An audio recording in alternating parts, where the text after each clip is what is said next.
And we're back to please your earholes with another translation video. Here we use older articles, but you can find even more Sakurai columns translated by our awesome team at sourcegaming.info. I'm your narrator, the Mango Viking, and let's see what insider knowledge we'll unearth today. In this Famitsu column, titled Exhaustion and Excitement, Sakurai explains how he keeps Smash Bros. Fresh with new characters, rather than changing the core rules of the game. Now, onto the article. The last two DLC fighters for Super Smash Bros. For 3DS and Wii U, Corrin and Bayonetta, are now available. At long last, development on Smash for 3DS and Wii U has ended. To all the staff who were involved in this project, thank you for all your hard work. To all who supported and followed the game in its development, thank you so very much. Personally, I'm happy I can finally take an extended vacation. I've said this before, but excluding Lucas and Roy, who are returning veterans, every DLC character has unique mechanics and playstyles. Corrin transforms into a dragon and boasts incredible reach. Bayonetta utilizes special combos, her bullet arts, witch time, and even speaks in both English and Japanese. Smash invites a large variety of possible playstyles. It's one of the first games people suggest when inviting guests over, and our data shows the average playtime is quite high. You could say people are getting more than their money's worth. What that means is that the game can wear you out pretty quickly every time you play.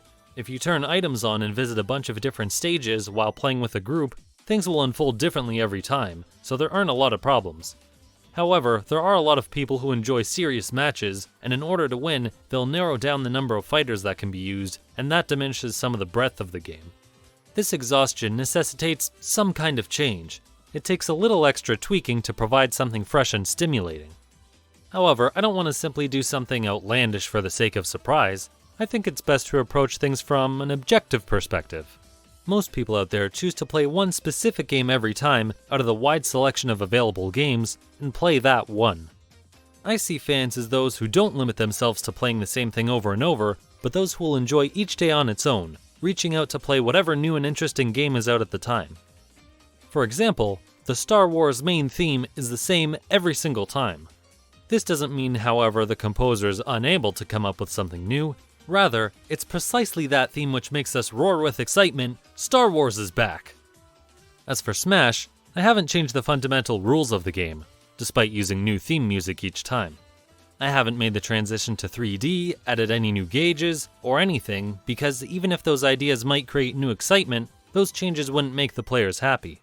Of course, people still tell me the last game was better, especially when they're talking about a game they've built into muscle memory over many years. If I were creating something completely new and original, I might prioritize generating excitement.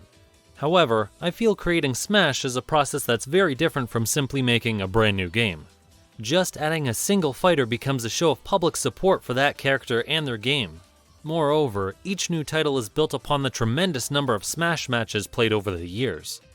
As a result, the mindset I had when developing this game was that the game's rules are set in stone, but the fighters themselves are very flexible and allow for new, exciting elements. The fighters themselves become the new sources of excitement. That's why the new fighters can do things the others cannot, to bring to life a number of battles that did not previously exist.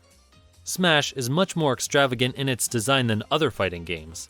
Development is difficult, and I have to deal with oversight from the original creators, but I have to do my best.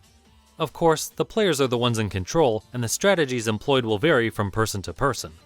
At the same time, there are others out there who have a good time throwing out nothing but smash attacks, and I think that's perfectly okay.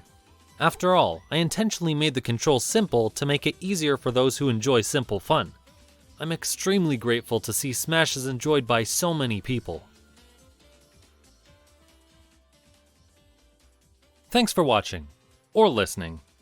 If you want more translations, reviews, and other content, subscribe or consider donating to get exclusive perks. To hear more of Sakurai's opinions and other things, remember to return to the source.